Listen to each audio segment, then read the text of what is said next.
आपका एक बयान बहुत वायरल हो रहा है जिसको लेकर घमासान मचा हुआ है कि आप कह रहे हैं कि महाकुंभ के अंदर जाने वाले लोग पाप करने वाले होते हैं। क्या कहेंगे? नहीं, मैंने कहा कि जिन्होंने पाप किए हैं, मैं यहाँ जहाँ रहता हूँ उससे 50-60 किलोमीटर पे हरिद्वार है और हम बचपन से ये सुनते आए हैं हिंदू धर्म के धार्मिक गुरुओं से कि गंगा जी में जाके अपने पाप धो और पापों से मुक्ति ले लो। ना मैंने पाप किए हैं, मैं तो अपने हक वंचित समाज को उनके पैरों पर खड़ा करने के लिए, उनके साथ जो जुल्म हो रहा है उसको रोकने के लिए काम कर रहा हूँ। तो मुझे पाप धोने की जरूरत नहीं है। और रही बात, हमारी पार्टी का स्टैंड स्पष्ट है। जिन संतों गुरुओं महान पुरुषों के रास्ते पे, विचारधारा पे हम लोग चलते हैं, हम पाप और पुण्य में बहुत भरोसा भी नहीं करते, हम तो कर्म में भरोसा करते हैं। तो जिसको परेशानी हो वो, जिसकी पार्टी का एजेंडा नहाने धोने का है, जिस पार्टी का एजेंडा जो है धार्मिक एंगल का, उनको परेशानी होती है तो हो, मुझे इससे कोई फर्क नहीं पड़ता। मैं तो सतगुरु रविदास जी महाराज को मानने वाला व्यक्ति हूँ। मन चंगा तो कटौती में गंगा।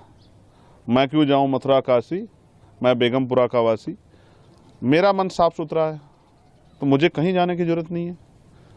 मेरा मन इस देश के प्रति, इस देश के लोगों के प्रति, गरीबों के प्रति, किसानों के, कमजोरों के, हर व्यक्ति के सम्मान के लिए और उनकी परेशानियों को हल करने के लिए।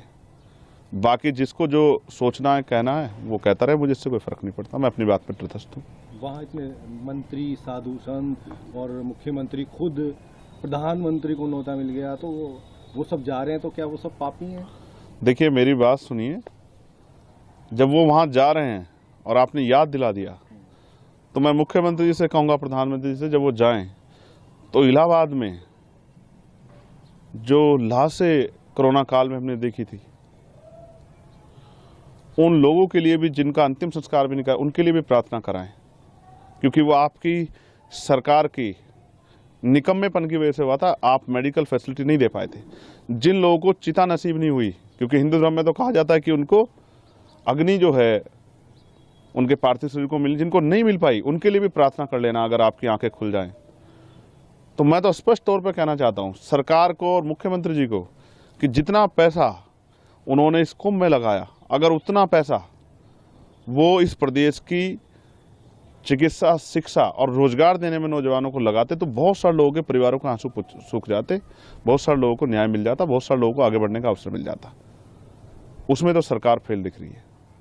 नहीं तो सीधा सीधा मंत्री, कई सारे लोग कह रहे हैं कि महाकुंभ पर जो इस तरह की बात कर रहे हैं चंद्रशेखर, वो कौवा है, बाग में बैठे हुए कौवा है, जबकि सब लोग कोयल की भाषा बोल रहे हैं। अब ये सरकार इंसानों की रखवाली नहीं कर पा रही, पशु पक्षियों की क्या रखवाली करेगी? मैं स्पष्ट तौर पर कहना चाहता हूं कि सरकार फेल है।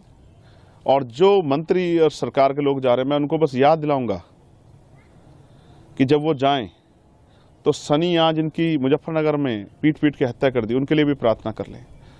जब वो जाएं तो जिनकी 5 लोगों की, मुस्लिम समाज की, यहाँ मेरठ में हत्या कर दी, उनके लिए प्रार्थना कर लें। वो जो बच्चा जिसने पार्लियामेंट के सामने जाकर जितेंद्र ने खुद को आग के हवाले कर दिया न्याय न मिलने पे, बागपत के उस बच्चे के लिए भी प्रार्थना कर लें।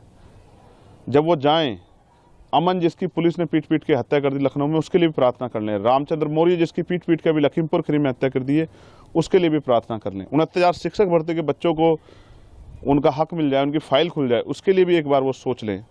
जो महिलाओं पर अन्याय अत्याचार हो रहा है, उसके बारे में भी सोच लें। किसानों के जो बुरे हाल है, किसान, हमारे नेता दल्लेवाल जी बैठे हैं जीवन मरण के बीच में, अपनी समस्याओं को लेकर किसानों को, उनके लिए भी सोच लें। इस पे तो ये निकम्मी सरकार कुछ सोच नहीं रही है। तो इनका एजेंडा जो है नहाने धोने का और धार्मिक एजेंडा, इन पे मैं कुछ कहना नहीं चाहता। इनको जो कहना है कहें, लेकिन जनता इनको आने वाले समय में सबक सिखाएगी। तो अगर चंद्रशेखर को निमंत्रण मिलेगा तो क्या महाकुंभ में जाएंगे?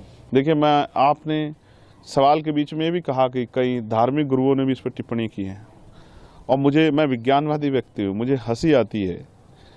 मैंने देखा कि जब हम वर्ल्ड कप खेल रहे थे क्रिकेट का, तो यहाँ बहुत सारे हवन यज्ञ हुए और फिर भी हार के आए।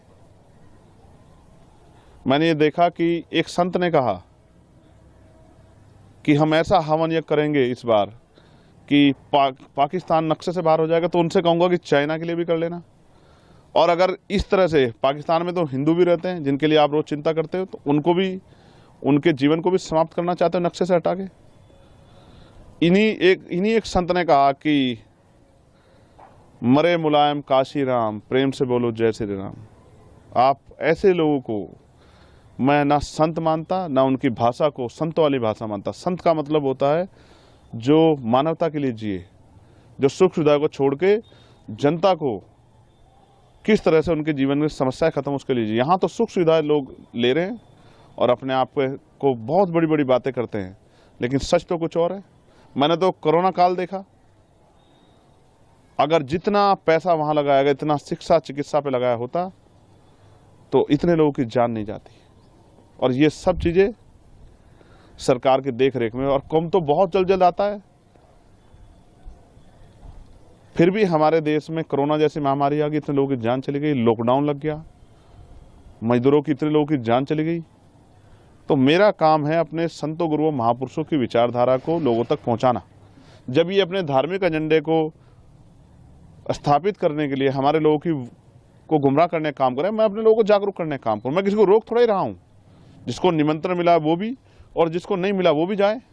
लेकिन मैं याद दिलाऊंगा कि ये संत ही थे जो जब राम मंदिर का शिलान्यास हुआ तो इन्होंने प्रधानमंत्री पे बहुत सारे सवाल खड़े किए थे, इस भाजपा पे सवाल खड़े किए थे, इनके जो है उस कार्यक्रम पे तिथि पे सवाल खड़े किए थे। इन्होंने तो किसी की नहीं सुनी। है तो खुद को आस्था का सबसे बड़ा स्वरूप बताते हैं। मैं तो वैज्ञानिक दृष्टिकोण की बात कर रहा हूँ। मान्यवर काशीराम साहब जो हमारे नेता हैं, मैं आखिरी तौर पर आपसे कह रहा हूँ, मैं उनको गुरु मानता हूँ, मैं उनका चेला। उन्होंने कहा, उन्होंने पंडाल लगाया, उन्होंने कहा जिनको इस जन्म में मुक्ति चाहिए, अपने दुखों का नाश करना है, वो हमारे साथ आ जाएं, और जिनको अगले जन्म की परवाह है वो कुंभ में चले जाएं।